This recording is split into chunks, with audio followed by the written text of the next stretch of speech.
The thing about money is that the way we think about it has the power to completely transform our experiences of it. And based on how closely our beliefs about money track how we try to attain it, grow it, save it, it makes sense then to try to understand the psychology of money. Hey, I'm Adam if you're new here, and if you're returning, then you know what's good. In this video, I want to unpack some of the ways that our beliefs about money either elevate us or limit us in our financial journeys. And I'm going to draw heavily on the book, The Psychology of Money, to do just this. This is a book that shares lessons on wealth, greed, and happiness. But let's just get straight into it. The first chapter in this book is called No One's Crazy, and it's really all about the fact that all of us have ideas about money, and these ideas are rooted in our individual experiences, exposure to different types of knowledge, our parents' backgrounds, what they did with their money, if they invested it, how they made it, and all of these unique experiences, when combined, formulate how we think about money. Which is why you can see two people having a conversation about money and their ideas are so different, and yet both of them think they are so right. They think they are putting forward a completely rational idea about money. Let me illustrate this with an example that may be quite familiar and triggering to those who are like millennial Gen Zs. You're thinking about your next financial move, right? How you're going to build wealth in the long term. And your parents are maybe in their 50s and 60s, and they're like, well, you know, the only logical step here is to get on the property ladder. Their ideas about money and the best way to build wealth are strongly linked and tied to their experiences of the markets. You know, when they were in their 20s and 30s, the relative cost of a house compared to their income. And you're sitting there thinking, I live in London. I don't know if you've seen the house prices. I don't know if you're aware of my wages.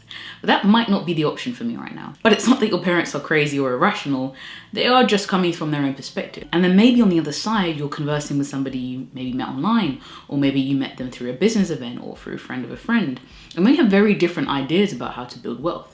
They may have used the internet and, you know, the digital space to build wealth over the long term. And so for them, the only option they could possibly think of that makes sense is to start investing in an online business.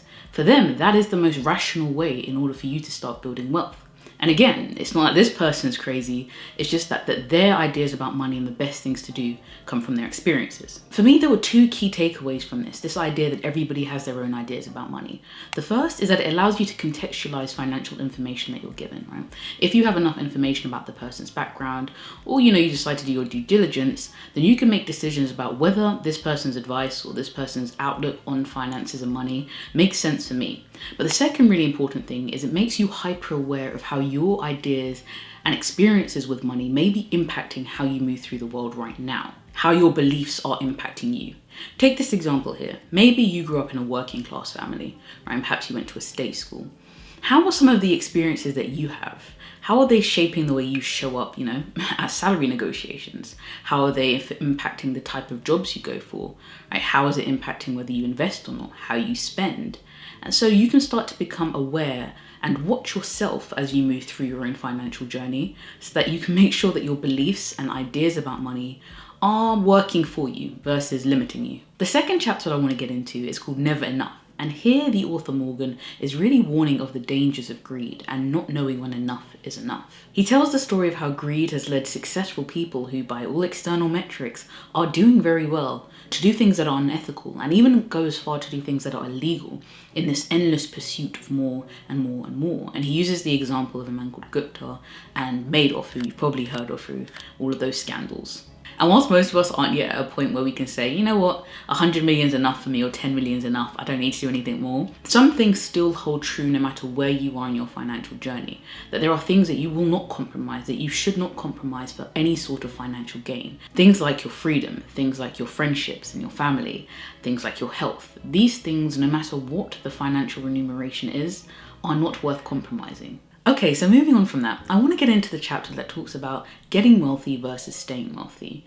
And here Morgan expresses that the skills required for each of these are very different. And being cognizant of this is really important if you want to both accumulate wealth and stay wealthy and being able to pass it on. The reality is, for a lot of us, there are a number of ways to make money, especially with the internet and with the advancements in technology such as AI. The number of opportunities for generating an income that you can effectively turn into wealth is growing day by day. And the author of this book argues that in order to get wealthy, you need a degree of risk, right? You need to be a risk taker and an opportunist. You need to believe that things are possible, right? With the right amount of effort, the right amount of connections and so forth, you can attain, this sort of financial remuneration. Versus to stay wealthy, he says you need more humility, and actually goes as far to say fear. For example, even if you were a risk taker when you was getting your startup off the ground or, launching your business, that kind of risk wouldn't be carried into your long-term investments, right? Like you wouldn't take all of the money that you had accumulated, all this wealth, and throw it into one high risk investment, right? The kind of skill sets and the level of discernment needed are different. And that's what he's arguing in this particular chapter, which is really interesting, again, in how we conceptualize money, not only generally, but in different parts of our journeys. Moving on from that, I want to draw on two chapters that I think are very relevant to us in modern day society. And these chapters are called The Man in the Car Paradox and Wealth is What You Don't See. This idea about what wealth is and how it presents is a really interesting concept. And Morgan, the author, was actually a valet at one point in his life, so he was dealing with people who came in, their cars and so forth. And he talks about a man that he met called Roger.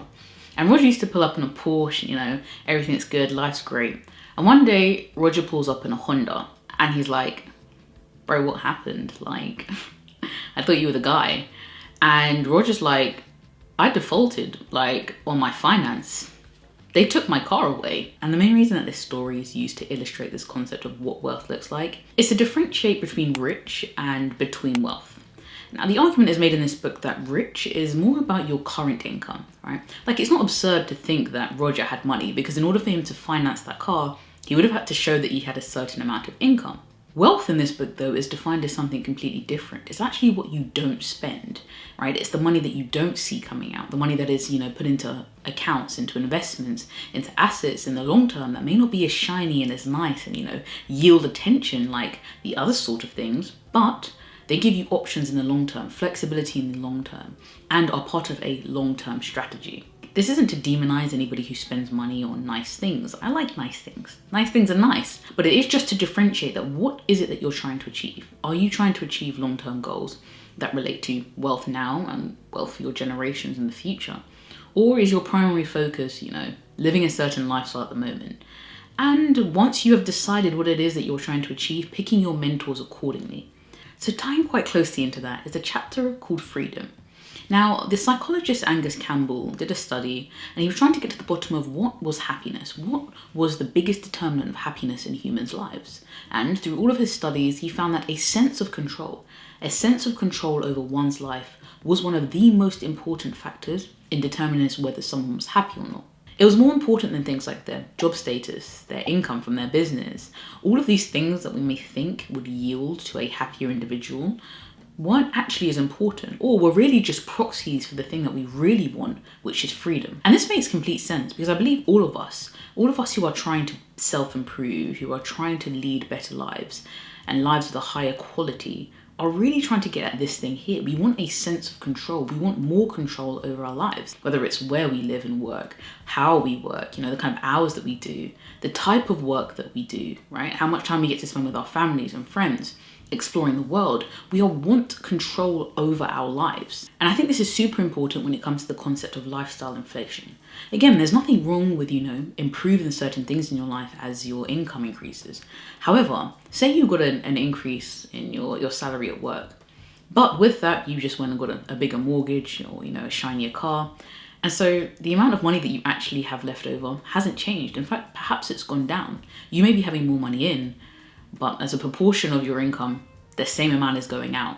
You're not any freer to do things like, go away on holiday or take some time off. Or, take 6 months and write a book.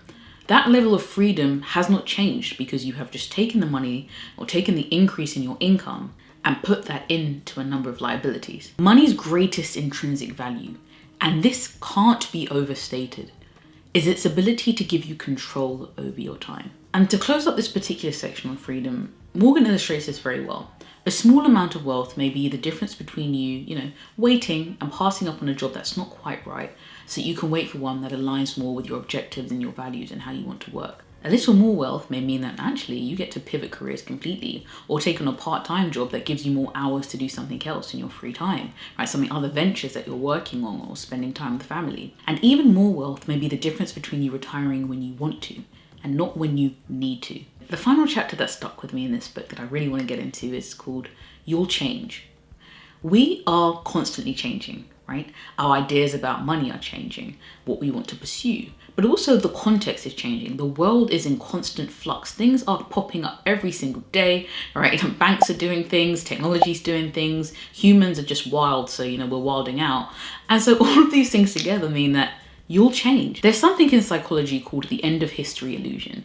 And it's this idea that we have a tendency to be able to clearly see how we've changed in the past, right? I can look back at me 10 years ago and think, I don't recognize that person, like, ew, right? And yet we struggle to project that into the future. Like, we think that the person we are now is pretty static and we've worked it out. And we fail to see how in 10 years' time, we're probably going to have another dramatic change and look back at me now and think. And the reason this is so important is it allows you a degree of freedom when it comes to thinking about your financial goals, the decisions that you're making, and where you want to go. Instead of saddling yourself to this idea about how you were going to make a living, but you decided at 18 when you was going to university and thinking, well, that's it now for the next 50 years, I'm not allowed to change.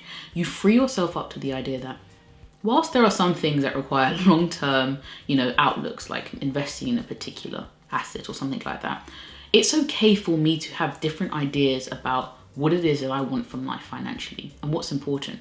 Maybe it doesn't matter to you to be the richest person anymore. And actually, you'd prefer to have a smaller house, right? Maybe in the countryside, but you have more time on your hands. You have less debt. You're not, saddled to a particular job and forced to go into a 9 to 5 even when you don't want to, because actually your expenses are so low that you can do this work over here and work on your hobbies or work on your own business with a degree of freedom. Or maybe it's the other way around. Maybe perhaps when you were younger, you didn't really care so much when you grew up and you started interacting with things and decided, actually, I'm trying to live a certain lifestyle. The point here is that there is no right or wrong. The only important thing is that you accept that change will happen in your financial journey and that you are allowed to move with that. The conclusion of all this is that our beliefs about money, right, and our attitudes towards it have very real consequences for our everyday life. Right, for our financial journeys. And so it pays to understand the way that money is entangled and is completely inextricable from psychology. And I've only really just scratched the surface with this book. There is so much in this.